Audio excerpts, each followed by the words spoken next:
Humans don't like elves much. Her mother read last night from the new fairy book.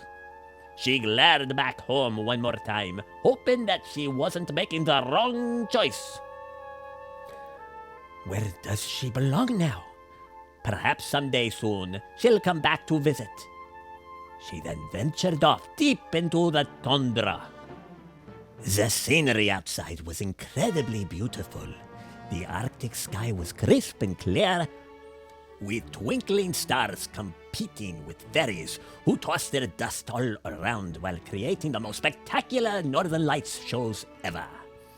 But the fairies high above were careful not to get too close to the jealous moon, for if the moon feels that they are brighter than he may lead to many years of feuding with the fairies.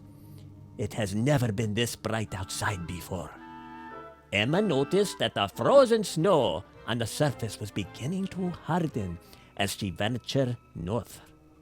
Her mother had always taught her that the farther north that she go, the colder it will get. She felt rather warm in spite of this. Suddenly, she heard a growling sound coming from behind a small tree. Without warning, it sprung out in front of her, staring at poor Emma, eye to eye. Emma froze. Then she screamed loudly. Ah! But much to her amazement, these big scary wolves roared over to demonstrate obedience.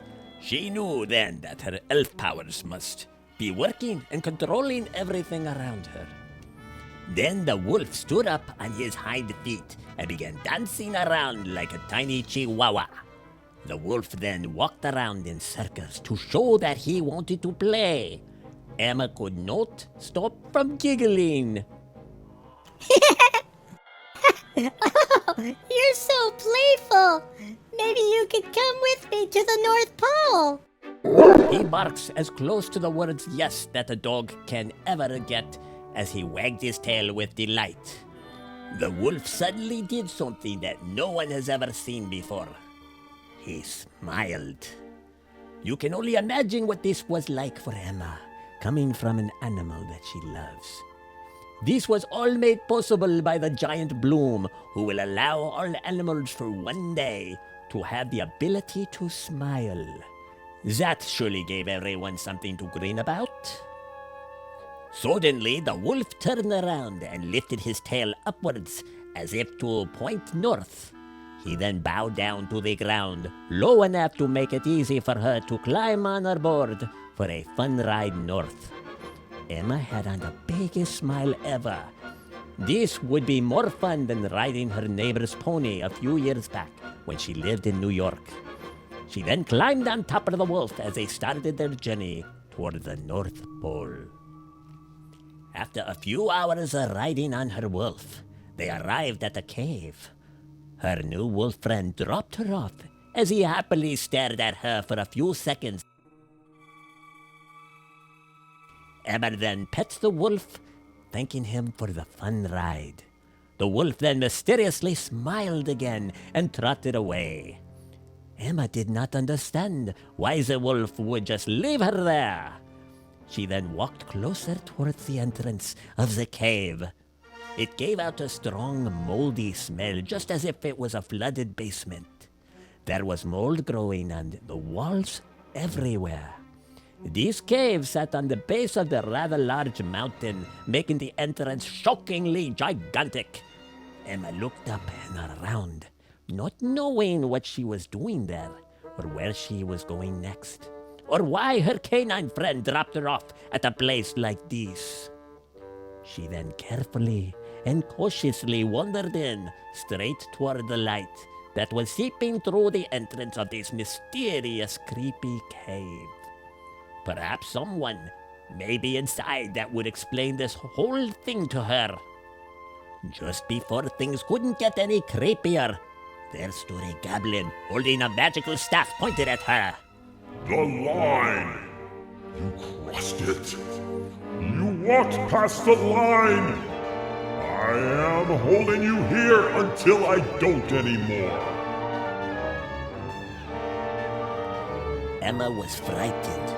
No one has ever been this mad at her before. But she was not alone, for there before her was the little fairy doll from her bedroom. Stop, Noah! Leave her be! That is not the way to handle this! You know that you're not yourself! Emma was confused, but she wasn't about to move or say anything.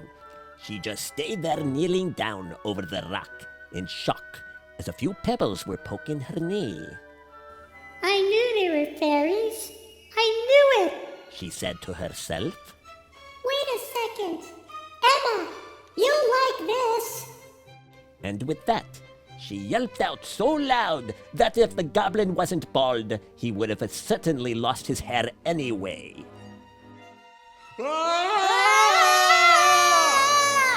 Screamed both the goblin and Emma.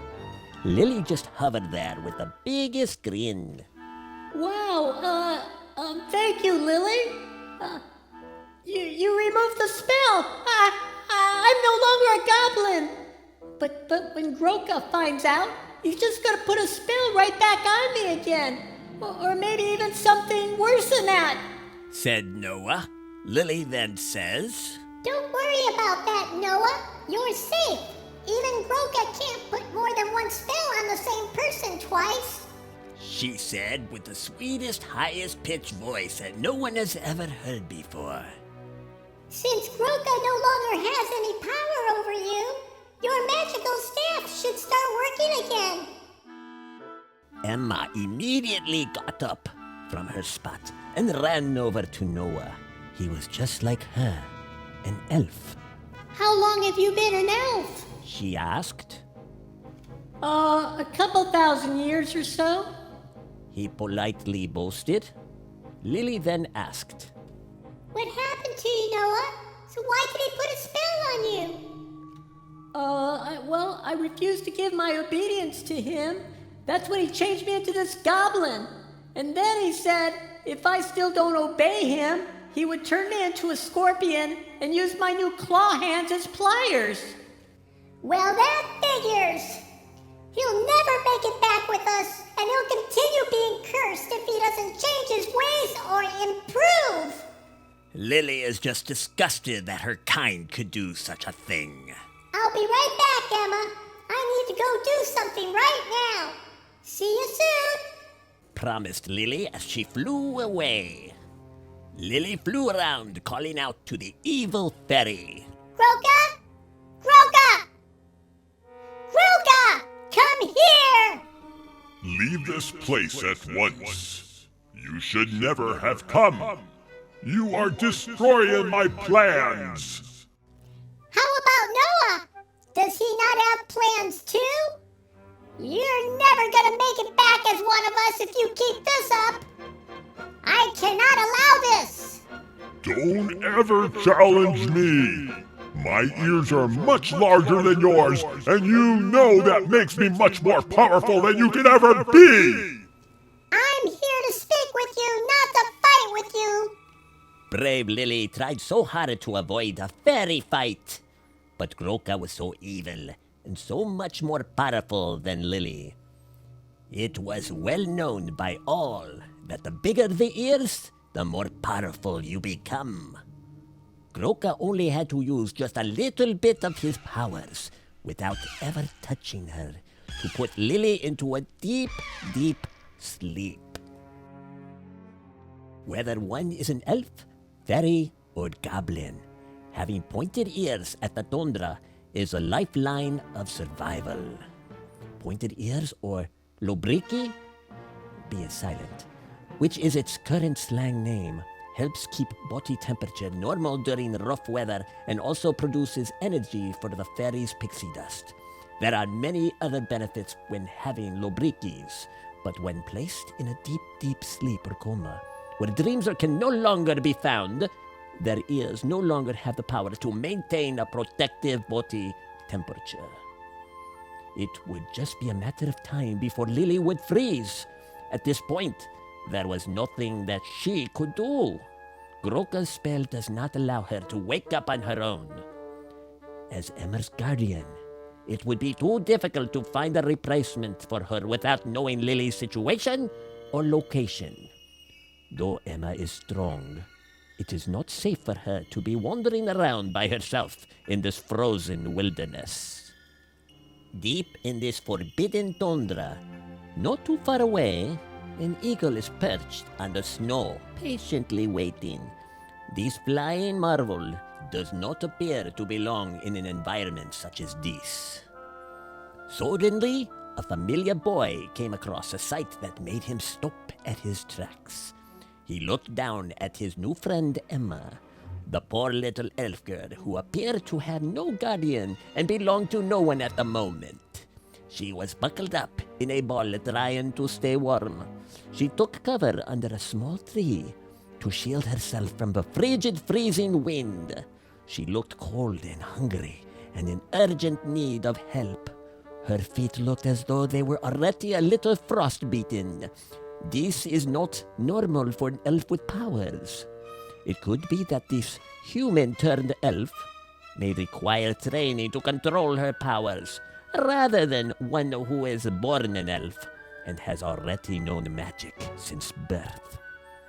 He stood there looking at her with a genuine caring elf stare. Her magic was limited, and she must go back home to her family or suffer a freezing fate she will. Noah prepares his magical staff to heat up the area as it begins to glow bright red. He then shuffles toward her. As he came up to her, he stopped and looked upon her one more time before Emma finally opened up her eyes. She was so happy to see Noah. Not just because he was rescuing her and maybe help her find Lily, but since it was a fellow elf, that made it all the more special. Noah had helped her stand up, expecting that she might be too icy to get up, but it turned out that she was just a little bit cold, thanks to some power left in those elf ears of hers. Those ears are what kept you alive and warm, he said while leading her toward his loyal eagle. Suddenly, before they could go any further, they stopped. It was incredible! Right before them, in front of the two pointed-eared pair, was Lily. She was alive and well. Noah had already rescued her earlier and brought her back from her deep, deep sleep using his magical staff, which also glows bright red whenever there is magic in the air. Noah then asks Lily, have you finished feeding Skylar? Not yet. I just wanted to let Emma know that I was okay. she said while smiling down at the two. Emma happily smiled back with joy. She knew that she had made two very dear friends. Hello there, Skylar. I didn't forget about you, especially on this special day when I was rescued.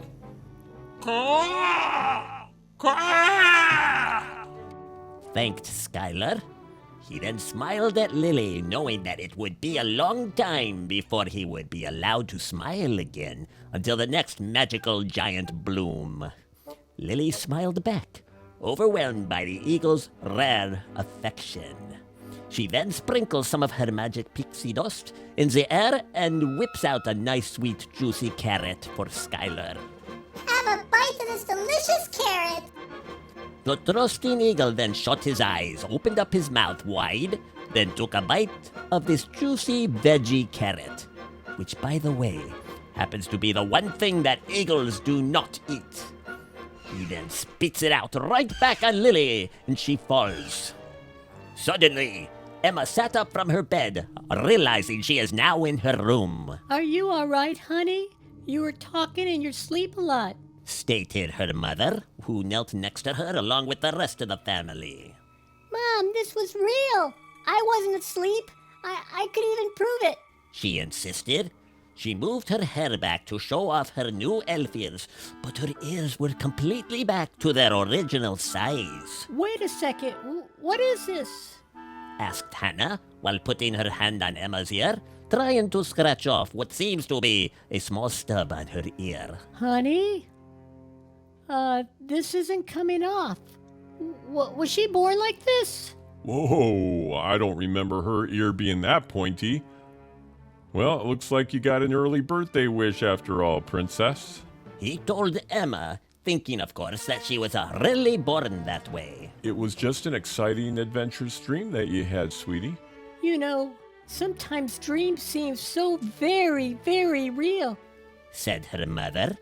Alexander then glanced over at the bookshelf. Look, she's gone! They all glanced at the shelf, but there was no fairy doll. It was as if the doll had picked itself up and flew away, or maybe someone had taken it. Alexander, you didn't No, take Dad, it, did you? I didn't touch it. Everyone looked over at Emma.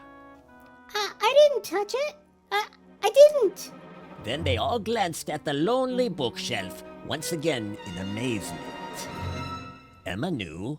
She continued smiling while everyone else felt like they just had lost a puppy. Suddenly, after the room had been silent from all the confusion, Lily buzzed by the window to bid Emma farewell. You could see Emma's right ear, now slightly bulging out of her hair just a little. Emma waves back at Lily with the most passionate smile that anyone can make. Everyone else looks toward the window where Emma was waving, but sees nothing. Yet, how can Emma now see Lily if no one else can but were able to see her before?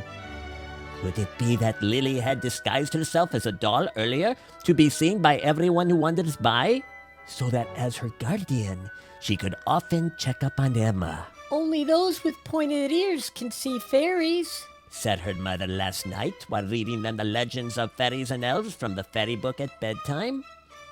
Perhaps this could mean that her not fully developed pointed ears may someday become fully grown elf ears.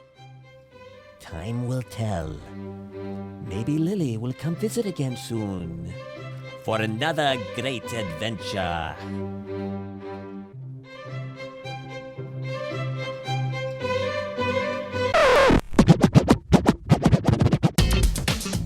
Thanks so much for listening to this story. Please buy the book if you like it. Yeah, what's up, Doc? Hey, Doc, if you don't buy the book, at least subscribe. Yes. Please buy Belong. I promise that I will reserve a seat for you when we go to Mars. Yes. If you had enjoyed listening to us today, please buy the book. Don't forget to subscribe. It is called Belong, like the picture you see here. I know you have heard many people say push the subscription button to subscribe. Yeah, Doc, please, nobody's looking. Push the subscribe button. Well, we hope you don't mind hearing it one more time today. Please push the subscription button so we can bring you many videos in the future.